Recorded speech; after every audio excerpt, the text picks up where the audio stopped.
ଲୁକ ଲିଖିତ ସୁସମାଚାରରୁ ପାଠ 17 ଅଧ୍ୟାୟ 7ରୁ 10 ପଦ ପର୍ଯ୍ୟନ୍ତ। ତୁମମାନଙ୍କ ମଧ୍ୟରେ ଏପରି କିଏ ଅଛି ଯିଏ ହଳ କରି କିମ୍ବା ମେଣ୍ଢା ଚରାଇ କ୍ଷେତରୁ ଫେରି ଆସିଥିବା ଦାସକୁ କହିବ, ଶୀଘ୍ର ଆସ ଓ ଖାଇବାକୁ ବସ? ବରଂ ସେ କ'ଣ ତାକୁ କହିବ ନାହିଁ, ମୋର ରାତ୍ରି ଭୋଜନ ପ୍ରସ୍ତୁତ କର ଓ ଅଣ୍ଟାରେ ଗାମୁଛା ଭିଡ଼ି ମୋର ଖାଦ୍ୟ ପରଷି ଦିଅ ଏବଂ ମୁଁ ଭୋଜନ ପାନ କଲା ପରେ ତୁମେ ଭୋଜନ କରିବ? ତୁମେ କ'ଣ ସେହି ଦାସକୁ ଆଦେଶ ପାଳନ କରିଥିବା କାରଣରୁ ଧନ୍ୟବାଦ ଦେବ? ସେହିପରି ତୁମେମାନେ ମଧ୍ୟ ତୁମମାନଙ୍କୁ ଦିଆଯାଇଥିବା କାର୍ଯ୍ୟ ଶେଷ କରି କୁହ, ଆମେ ଅଯୋଗ୍ୟ ଦାସଗଣ, ଆମେ ଆମର କର୍ତ୍ତବ୍ୟ ମାତ୍ର କରିଛୁ। ପ୍ରଭୁଙ୍କର ସୁସମାଚାର। ପ୍ରଭୁ ଯୀଶୁଖ୍ରୀଷ୍ଟ ଆମମାନଙ୍କୁ ଦାସ ଦାସୀମାନଙ୍କର କାର୍ଯ୍ୟ ବିଷୟରେ କହୁଅଛନ୍ତି। ଦାସ ଦାସୀମାନଙ୍କର ସ୍ୱାଧୀନତା ନଥିଲା। ସେମାନେ ମୁନିବମାନଙ୍କର ଆଦେଶକୁ ପାଳନ କରୁଥିଲେ ଆଉ ସେମାନଙ୍କର ଇଚ୍ଛା ଅନୁସାରେ ତାହାଙ୍କର ଜୀବନ ଯାପନ କରୁଥିଲେ। ଦାସ ଦାସୀମାନଙ୍କର ନିଜ ଇଚ୍ଛା ନଥିଲା। ସେମାନେ ମୁନିବର ଇଚ୍ଛା ଅନୁସାରେ କେବଳ କାର୍ଯ୍ୟ କରୁଥିଲେ। ତେଣୁ ସେହି ଦାସ ଦାସୀମାନଙ୍କର କାର୍ଯ୍ୟକୁ ଦେଖି ପ୍ରଭୁ ଆମମାନଙ୍କୁ କହୁଛନ୍ତି, ସେମାନେ ନିଜର ଇଚ୍ଛା ନ କରି ପ୍ରଭୁଙ୍କର ଇଚ୍ଛାରେ କାର୍ଯ୍ୟ କରୁଥିଲେ। ହେଲେ ଆମମାନେ ମଧ୍ୟ ଯୀଶୁଖ୍ରୀଷ୍ଟଙ୍କର ଶିଷ୍ୟ ଶିଷ୍ୟା ହିସାବରେ ଆମମାନେ ଯୀଶୁଖ୍ରୀଷ୍ଟଙ୍କର ଇଚ୍ଛା ଅନୁସାରେ କାର୍ଯ୍ୟ କରିବା ଦରକାର। ଆମ ଇଚ୍ଛା ନୁହଁ, ମାତ୍ର ଯୀଶୁଖ୍ରୀଷ୍ଟଙ୍କ ଇଚ୍ଛା ଅନୁସାରେ ଆମେ କାର୍ଯ୍ୟ କରିବା ଦରକାର।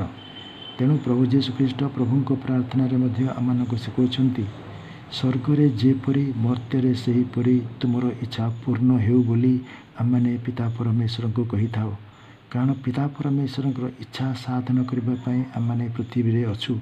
ସ୍ୱର୍ଗରେ ସମସ୍ତ ଦୂତ ସାଧୁସାଧ୍ୱୀମାନେ ପ୍ରଭୁଙ୍କର ଇଚ୍ଛାରେ କାର୍ଯ୍ୟ କରୁଅଛନ୍ତି, କିନ୍ତୁ ମର୍ତ୍ତ୍ୟରେ ମଧ୍ୟ ଠିକ୍ ସେହିପରି କରିବା ପାଇଁ ପ୍ରଭୁ ଆମମାନଙ୍କୁ ଜନ୍ମ ଦେଇଛନ୍ତି, ଆମମାନଙ୍କୁ ଏହି ପୃଥିବୀକୁ ପ୍ରେରଣ କରିଛନ୍ତି।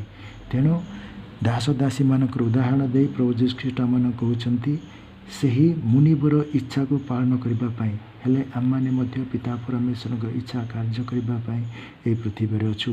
ପ୍ରଭୁ ଯୀଶୁଖ୍ରୀଷ୍ଟଙ୍କର ଇଚ୍ଛା ପାଳନ କରିବା ପାଇଁ ଆମେ ଏହି ପୃଥିବୀରେ ଅଛୁ।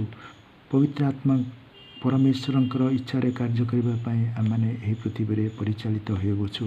ତେଣୁ ଆମେ କହିଥାଉ, ମୁଁ କିଛି କରିନାହିଁ, କିନ୍ତୁ ମୁଁ ମୋର କର୍ତ୍ତବ୍ୟ କରିଛି। ମୁଁ ଯାହା କରିବା କଥା ତାହା କରିଛି।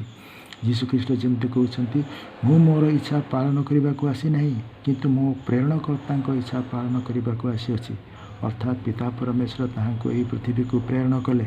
ସେଥିପାଇଁ ସେହି ପିତା ପରମେଶ୍ୱରଙ୍କର ଇଚ୍ଛା ସେ ପୂରଣ କରିବା ପାଇଁ ଏହି ପୃଥିବୀକୁ ଆସିଲେ, ଜନ୍ମ ହେଲେ, ଯାତନା ଭୋଗିଲେ, କ୍ରୁଶବିଦ୍ଧ ହେଲେ ଆଉ ତୃତୀୟ ଦିବସରେ ପୁନରୁତ୍ଥିତ ହେଲେ। କାରଣ ଏହି ଥିଲା ପିତା ପରମେଶ୍ୱରଙ୍କର ଇଚ୍ଛା। ସେହି ହିସାବରେ ସେ ଆମମାନଙ୍କୁ ପାପରୁ ଆଉ ମୃତ୍ୟୁରୁ ଉଦ୍ଧାର କଲେ। ତେଣୁ ଆମେ ଯୀଶୁଖ୍ରୀଷ୍ଟଙ୍କୁ ଆମର ମୁକ୍ତିଦାତା ବୋଲି କହୁଅଛୁ। ସେ ଆମକୁ ପାପରୁ ମୁକ୍ତି କରନ୍ତି, ସେ ଆମକୁ ମୃତ୍ୟୁରୁ ମଧ୍ୟ ମୁକ୍ତି କରନ୍ତି।